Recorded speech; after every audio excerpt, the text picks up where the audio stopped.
What's going on, gamers? Hopefully everybody's doing well. This is day 4 for me. Got to lose my brother. I'm getting through it, feeling a little bit better. Today we have to sign up for the funeral stuff, which is going to be happening Monday. But past that, thank you for all the support. So let's get into this. It says PS5 sales drop 50% in the UK after price hike as Xbox rises. And this gets interesting because in this article, we have a lot to talk about when it comes to exclusives. What was the increase that Microsoft had, and how they had a chance in the UK region, not the USA, to actually outsell PlayStation. Yeah, interesting stuff, huh? When you think about the price hikes and Microsoft having pretty much their most powerful exclusive launch. Yeah, the most powerful exclusive. And if they would have dropped the price of their consoles and put them on sales and did bundles, this could have happened and it wouldn't have hurt the company. Not at all. Why would you not do that? But it's not just that, but it's Nintendo also now having over 50% market share since that started happening. And how it's going to pretty much keep on looking like this because they haven't even had their main direct and that's happening. That should tell you a lot. And I try to tell people about this that it's going to come a time where that happens. Switch 1, the same thing was happening. It was getting insane like that. So Sony's competition is Nintendo. And they need to think about how things are going to be. But they still have such a huge gain over Xbox that this is still like barely could be seen as somewhat of a scare dent if you would think that, but it's not a threat though. And we're going to talk about why that's the case. So become a member if you guys want, like, comment, and subscribe. Let's get into this. Okay, going over here, it says Nelson IQ data shows PlayStation 5 sales crashed 50% from April to May, right after Sony raised prices by almost 20%, nearly 19%. Standard disc model to £569 and digital to £519. Xbox Series XS bucked the trend with a 12% gain. Here's my thing, if you're going to be launching your biggest exclusive of all time, like lately, maybe not all time, but you guys get what I mean, like just lately, which is Forza. No game they're going to launch this year is going to sell more than Forza. And you only got a 12% gain, that's not that impressive. Sony had to drop off and crash 50%. Plus, you had to have a 12% gain. So it's a 62% gain to almost outsell them. And apparently it was about 400 units. We're going to take a look at that number in a second. So I was hoping for like something bigger than that. But this is what happens when Microsoft doesn't subsidize for hardware. They could have done that. And this gives you the idea that they don't want to grow the hardware like you think because they just look at it as something that is just unrecoverable. This immediately, I know, is going to spark a lot of articles saying, oh, exclusives, look, they help sell consoles. Well, of course they do. Nintendo's been showing you that since they came in the industry. That's not a question. It just depends on, do you know what you're doing? Of course they're going to give you a game. Boosted by the launch of the timed exclusive Forza Horizon 6. And we know that the UK loves racing. Europe in general, they're huge on cars. So this is one of these moments where that happens big time. An open world racer set in Japan. Nintendo Switch 2 kept dominating the charts with over 50% market share year to date, while the tight PS5 Xbox margin signals shifting dynamics late in the console cycle. Sony hasn't had any games drop either, except like Sorrows, and just mostly like third-party games too, so they haven't had their hugest games. But it's some interesting stuff when you think about this, that everybody mostly has a PlayStation that probably already wanted one, except for those that are going to get one for GTA. But Sony's already kind of like at the end of their cycle of sales, where it's like you're at 90-something million worldwide. When you hit that 100 million, you got pretty much what you needed, so you feel set after that. And then anything after that is a bonus. But when these prices get to this point, you start to get the idea of what people are starting to think on the market. It's not like you're trying to lower the price to the lowest ever and then just get people to keep on getting them cheaply who didn't get them at the beginning. No, people don't want to be able to see that type of stuff. They can't afford it, and they're not going to agree with it. Now, for a game like Forza, which you could play for hundreds and hundreds of hours, maybe even 1,000, somebody would probably end up buying a console just for that. It is one of those type of games, but it's still not enough though. 12%, it should be like 50%. If the consoles were affordable, too, more. This is what I mean. Like, you kind of supposed to dominate and take advantage of that, but they didn't. So Xbox Series S, 12% rise in the UK, helped by a console exclusive Forza Horizon 6, right? And this is where Christopher Drink gives you the actual stats here, if you take a look at it right here. He says in the UK, the sales fell 50% in May. It only outsold Xbox Series S, X by 400 units, which saw a 12% rise helped by console-exclusive Forza. Switch 2 was easily number one. There will be more in today's The Business Show newsletter. Plume Gamer says, how much do you think the PS5 price rise in April had an effect? It's like, well, a massive one. I mean, they just told you it fell by 50%. You already got your answer. That's a massive fall. Oliver says, PS5 price hike was really devastating for UK sales, now on Xbox level.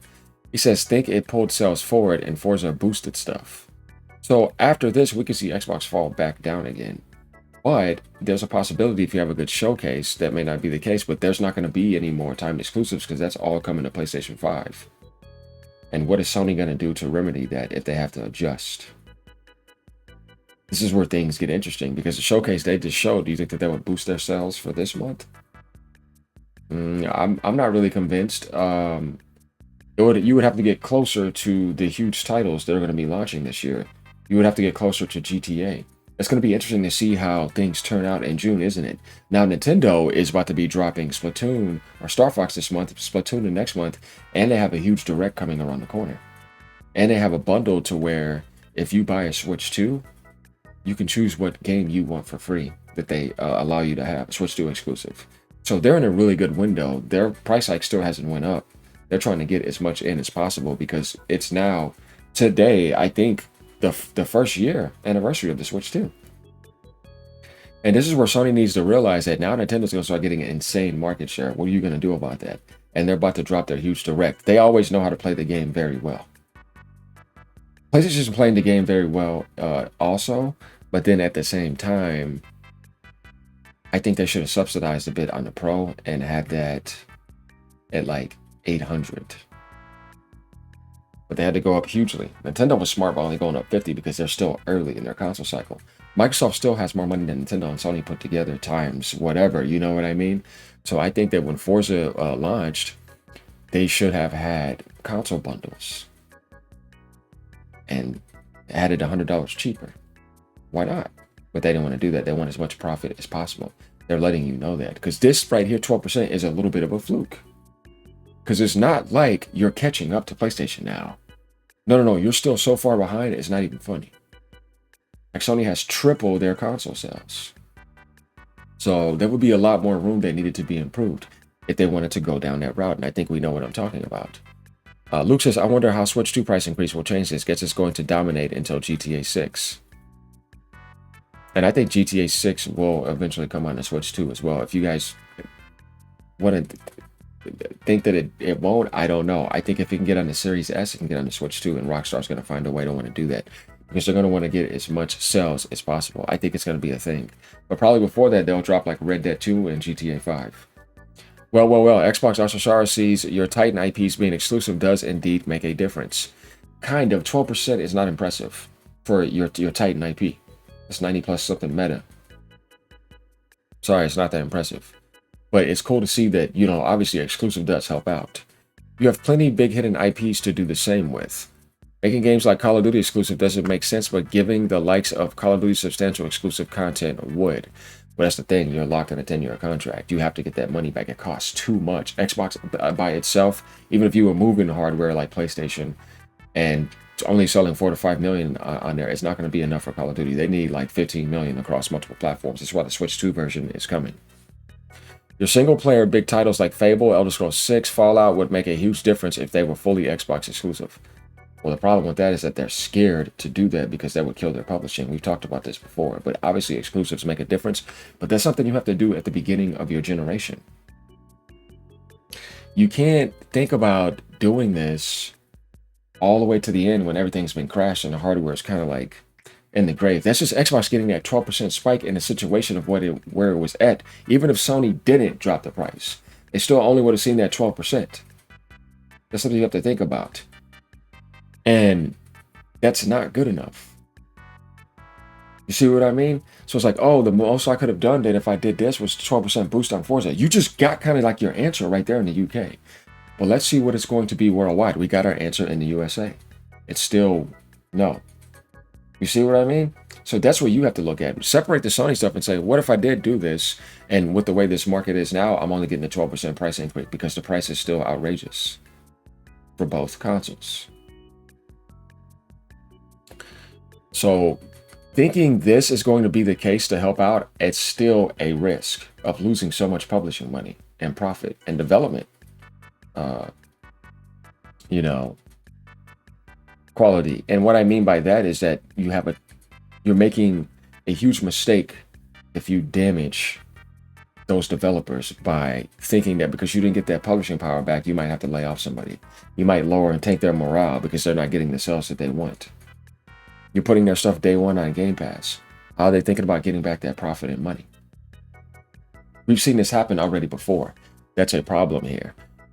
So yeah, that's what I think. And then also Halo not having multiplayer. Man, you could have had a much different year if you would have announced multiplayer for Halo.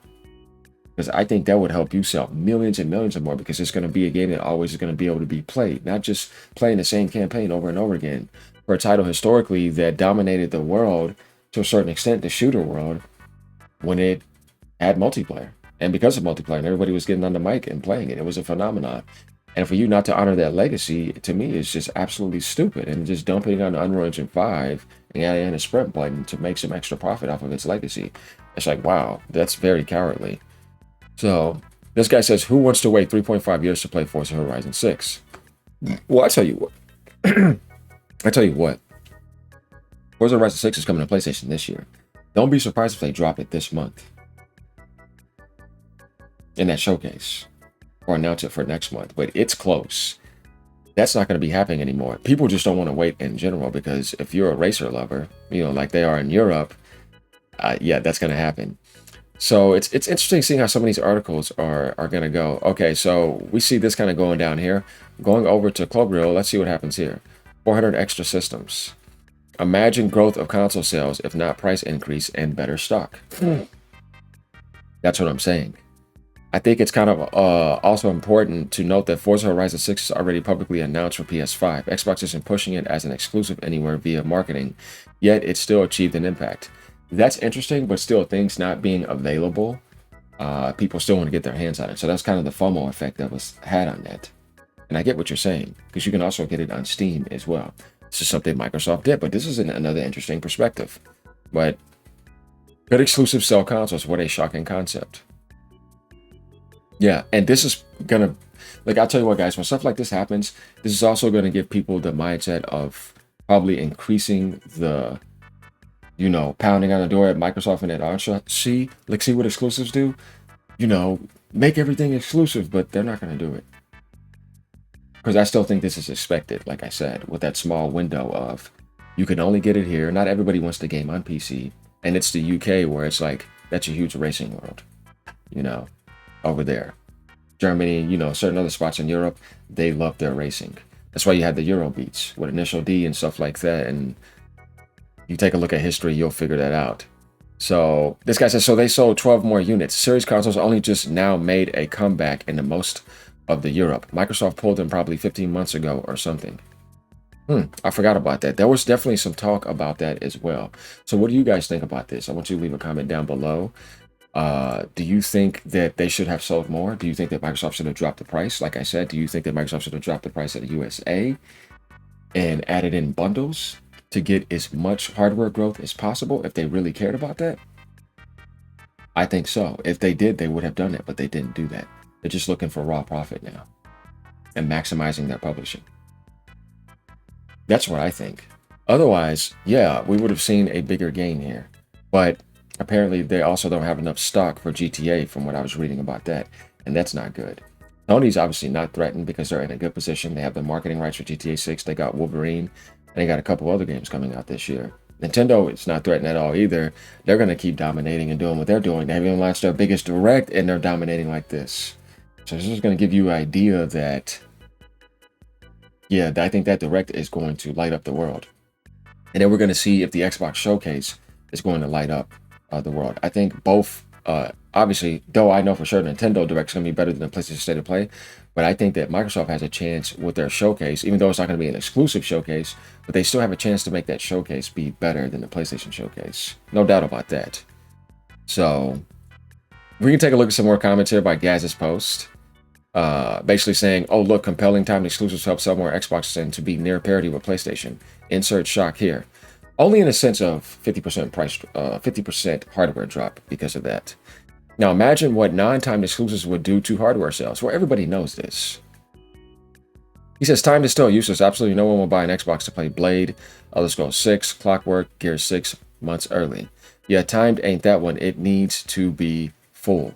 Of course. But that's not going to happen, and it's a huge risk to your publishing of losing out millions of sales on PlayStation, millions of sales on Switch, and on Steam. Because remember, guys, exclusive means only in your ecosystem. Not putting it on another ecosystem. Steam is not Xbox, so that's another ecosystem. That's not exclusive. What happened is that Forza is only available on the console of Xbox, in the console world, but it's still available on PC. And we know Europe has a big PC market. So yeah, let me know what you guys think as usual. Later. Keep on gaming no matter what platform you're on.